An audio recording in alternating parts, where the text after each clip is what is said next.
Hello, everybody. Welcome to the Local Pundit. I'm Josh Anthony. This is your Wrexham Latest News, the WREXfast Club, Monday, December 23rd. Yes, I think is it winter solstice today? It might be, but we're Christmas Eve to Christmas Eve. And how is everyone doing today on this Monday? Firing up another non-work week. But yeah, we got a little bit to get to today because there's some updates on Arthur Okonkwo and Elliot Lee. Not that much more on Elliot Lee as I skimmed through, but have a quick chat about that and getting ready for Boxing Day, which we're going to take on Blackpool. And as you can see up on my right shoulder to your left, that's the next watch along. It's going to be Blackpool coming to the Stoke Heroes to take on Wrexham. So excited about that. Excited to chat with y'all today. Thanks for watching. Yesterday was fun.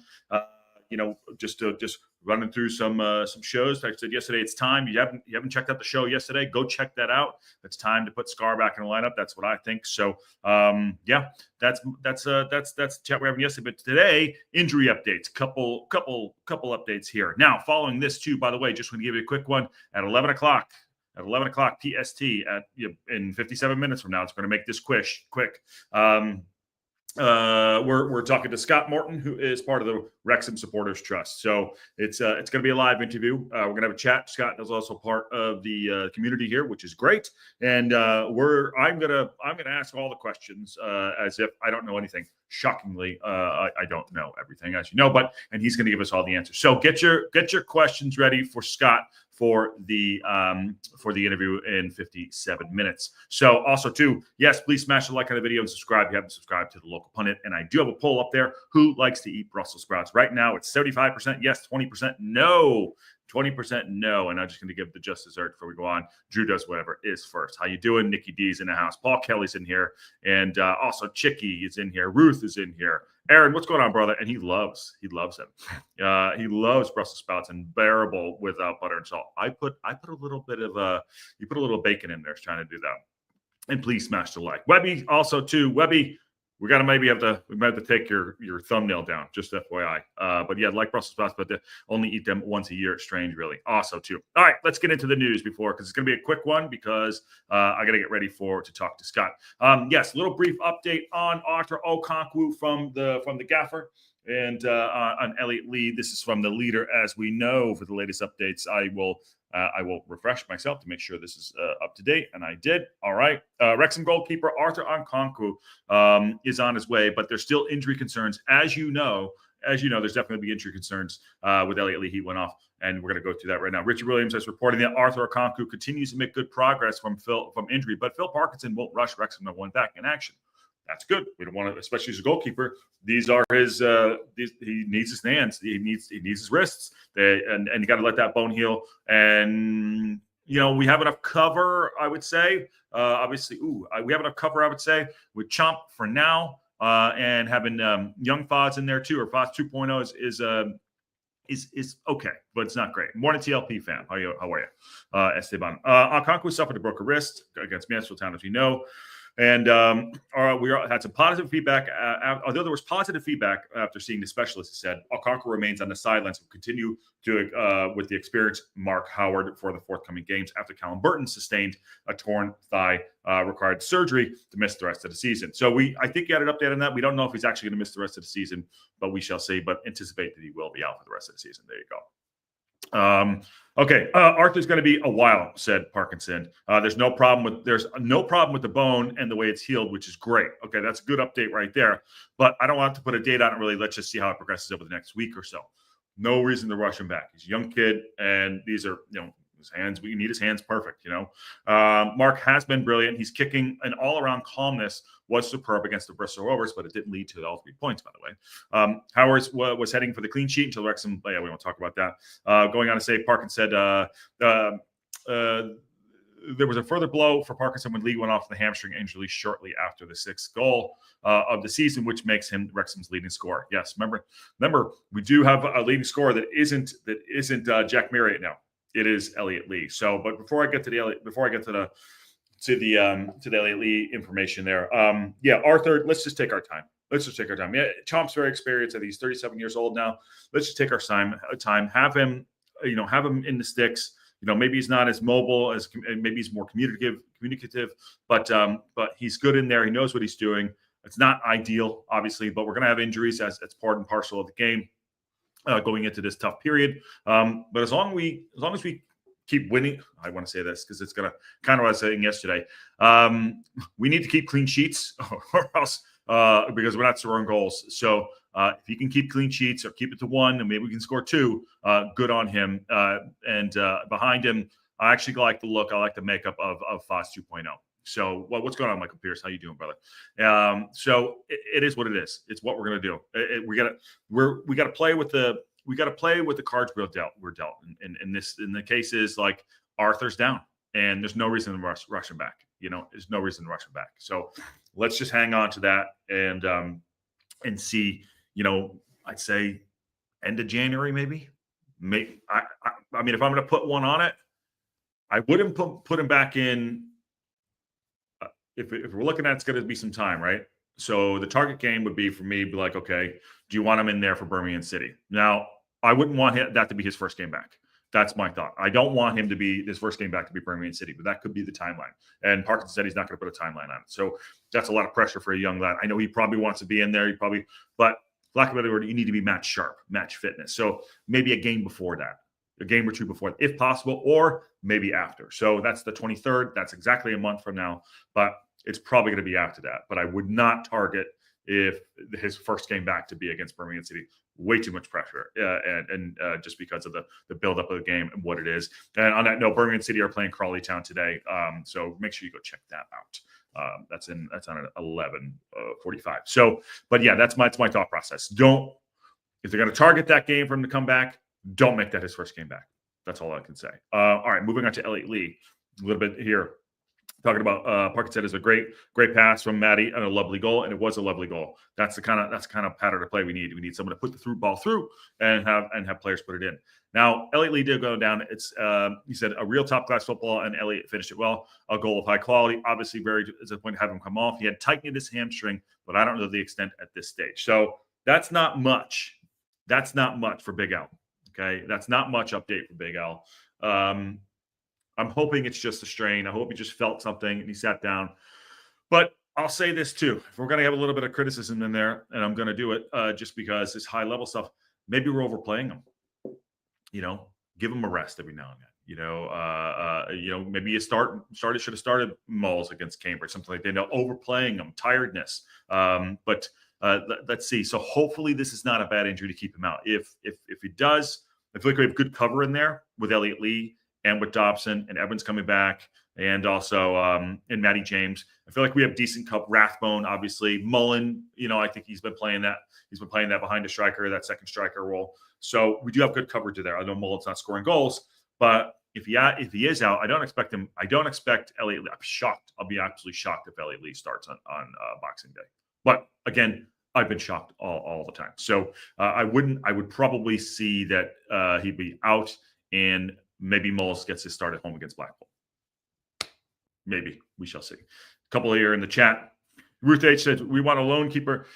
Would we want a lone keeper and Matt Fitch in January thinking about the Birmingham City match?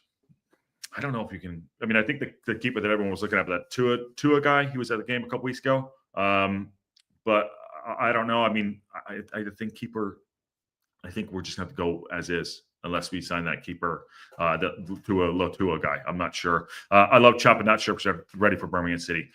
Ruth, it might not be up to us.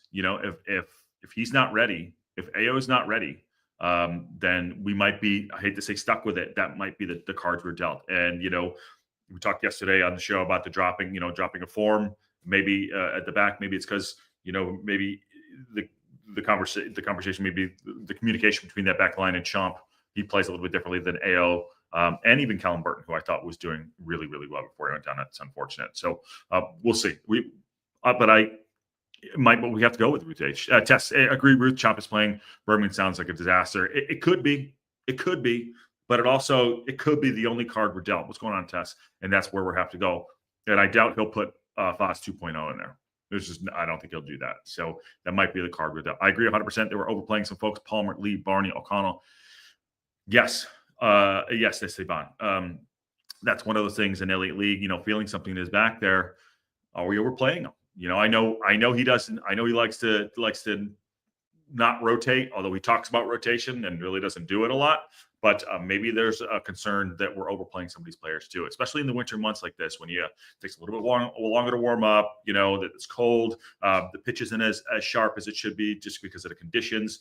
But, let's see. We'll get more information as it comes out. I was just checking BBC to see if there was anything on Big L. But this is basically have the same update here back for AO.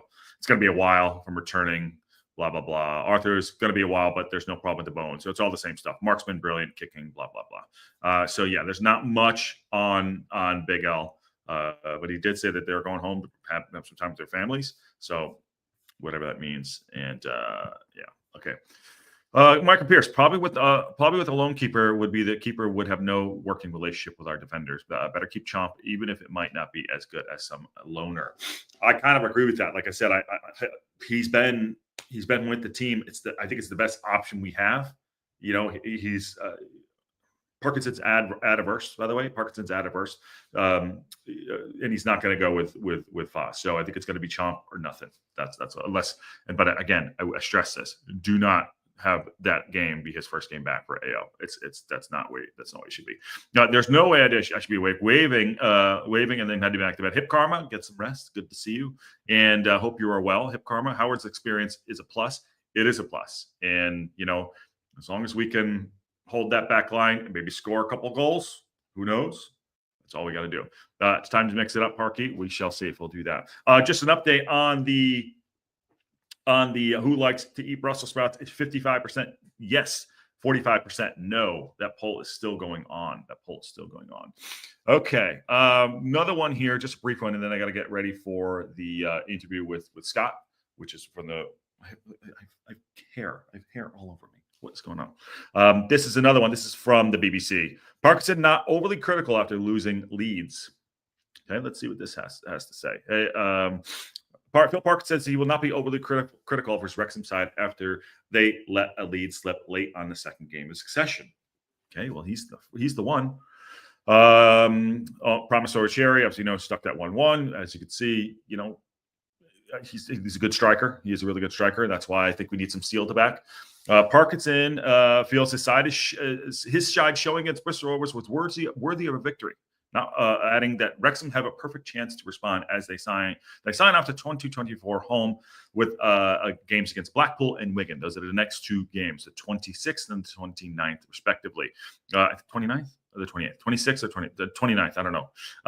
Good luck tonight, John. Oh, God, John Merrill. Sorry. He said, Parkinson would say, we're just training as normal, and we'll get ready for the game against Blackpool, and we look forward to it, he said. These guys got to be chomping at the bit to get back out there. The fans were brilliant for us against today. This is the other what I turned out to see in these conditions.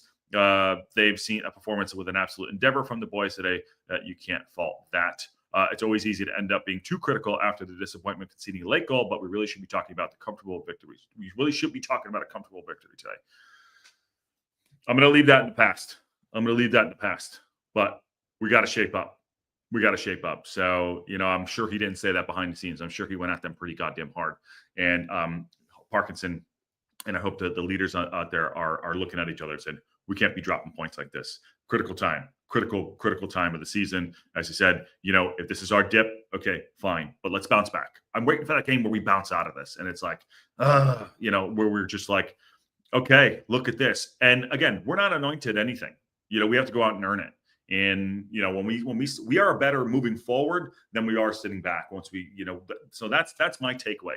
We're better moving forward, sitting back. And on this stuff with Elliot Lee, if he's not going to be playing, I'm sure he's going to have to rotate someone in. So it might be Mullen, but in the back line, I think it's crucial that we continue to keep clean sheets because, like I said earlier, if we're not scoring goals, what are we going to do? We need to hold off teams and not let goals in, especially late ones. And Tess said it right there. That late goal really pissed me off too. It totally did. Evening all, just popping to say hi before the Blues game. Hope everybody's good and up the Blues. Not so much good luck tonight, John, but good luck to Carly. But I'm sure you guys will pull it out. I'm going to jinx it right now. I'm sure you guys are going to win 6-0. Oh man, can't wait that. And Welsh Texas says good luck.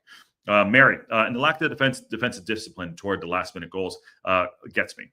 because I know we can do better. The goal has to be clean sheets and to score. Well, that's what I'm saying. That's why I think we need some steel at the back. Throw Scar back in there. Throw Scar back in there. That's my thought. And for whatever reason, I don't know what happened to Stash, but he's been MIA. He must have something wrong with him. He's not even making the bench. And Techie says, not sure what he can say. It happened the last 3 games. At least we hung on once and didn't twice. We're limping towards the transfer. We are army crawling through the transfer window. Army crawl. It cannot come quick enough.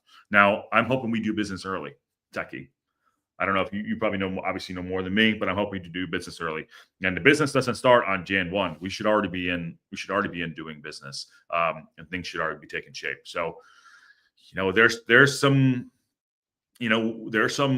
holes in our game, and and we need to solve them. And it's Parkinson's job to do that. And we're lucky that we have a January transfer window coming up, and we can make some moves. And I hope we do. But you're right. We're not learning from our missed opportunities of dropping points like that, and that could continue to happen, and we'd be in trouble. Or we can learn from them and grow, which I think this team is capable of doing so. I think Parkinson needs to evolve a little bit in his head and use some of the players that he has and stop running some of them into the ground, i.e., possibly Elliot Lee. Possibly an Elliot Lee. Now, my other fear is that we're not playing some of the other players. Like when's the last time Rev was on the pitch? If he gets in, is he ready to play? So, where's that match sharpness? I know some guys have played in the reserve team, but got to start thinking about these things. He talks about the rotation. You got to use the squad and get the balance right.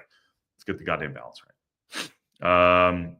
Paul Kelly says, I was thinking, I was shocking to see EOC on the pitch after cracking his head late in the game. Yeah, I was concerned about that. He had I don't know if anyone saw it. He did look like he got a nice mouse in there, and I didn't see any protocol happening. I was not there, so I can't comment at that. But you always got to be careful, especially with the head. And I do think Paul Mullen will come good. I hope so. I mean, we keep saying it. We all keep saying it. I hope Paul Mullen comes good. He's got it in the bag. I hope he comes good. I really do. But how long do we wait? We're gonna wait. I mean, it's the 23rd. He started firing, I guess, in February. So they're gonna. We'll see. John says, "Hi, Hip Karma. Hope you're well. I need to run and understand what I need to run and I understand what you mean, Josh. I wouldn't wish us luck in your position. Well, good luck in the sense of I like you as one of our Birmingham City folks here in the community, which is great. So reserves lost 2-1 to Salford last week. Josh Adams scored the goal. I like Josh Adam. I do. I think he's a good player. I think he's a really good player. I'd rather have Scar in there right now since Howard is in goal, just the backline cushion, which means Scar won't open play, but that feels fine for me for the clean sheets. I agree with you, Mary. I think Scar, I don't know what happened. Maybe he said something to Parkinson, pissed him off, and didn't want to play him. I don't know why he pulled him. I think they keep saying is that he plays better out the back, meaning O'Connell plays better out the back, which is stupid because get the ball to Matty James. We should go in through the midfield, not booting the ball long. And Tess, like Mark Howard, I think I think we have to depend on Mullen. He's our only possible scoring threat unless we get someone next month. Yeah, because Palmer ain't scoring. So yeah, I think Techie and Tess are right. We got to start leaning on these guys to start scoring goals. I mean, you can't force it to happen. You never can question Mullen's effort. He's out there busting a gut all day long. It's just not coming. It's not coming in the goals yet. So let's see. I would probably anticipate him starting. If Elliot Lee is not there and he doesn't start Mullen by head, I'm sorry. I don't understand. I don't understand. Maybe he can't play that full 90. But if Elliot Lee is not there and he's injured and not on the bench or can't play a full 90, it'd be interesting to see if he doesn't start Mullen. My take is he'll probably start Mullen. Josh, good luck on the interview. We'll watch later. Happy holidays, everyone. Enjoy the game. Yes, I'm going to get everyone on here because I'm going to have a quick chat with Scott Morton from the Wrexham Supporters Trust. So that should be fun. I'm going to play as I do. I'm going to ask the questions, see what I'm going to learn. I'd love to learn what they're going to do, what they're doing, what the Wrexham Supporters Trust is all about. Scott and I have been going back and forth, which is great. I was supposed to be on with Welsh Beast yesterday. He had to postpone, but we're going to reschedule that. And then tonight, I might be on with the Wrexham USA guys, so we shall see. Busy day to relax. I also want to spend some time with producer Ann and just chill. Okay, I'm going to close out the poll. 57% say yes. they like to eat Brussels sprouts, and 43% say no. There you go. 5, 4, 3, 2, 1. That's done. Remember to hit the smash. Please smash a like, please, to help us out with this algorithm. Get us up to I don't know, there's not that many people in here, but get us up to 100 if we can, which will always help. And let me see. I guess I'm going to take a little bit off, and I'll be back in about 35 minutes, 40 minutes to set up that interview. So again, I will see y'all very soon. And on that bombshell, I'll see y'all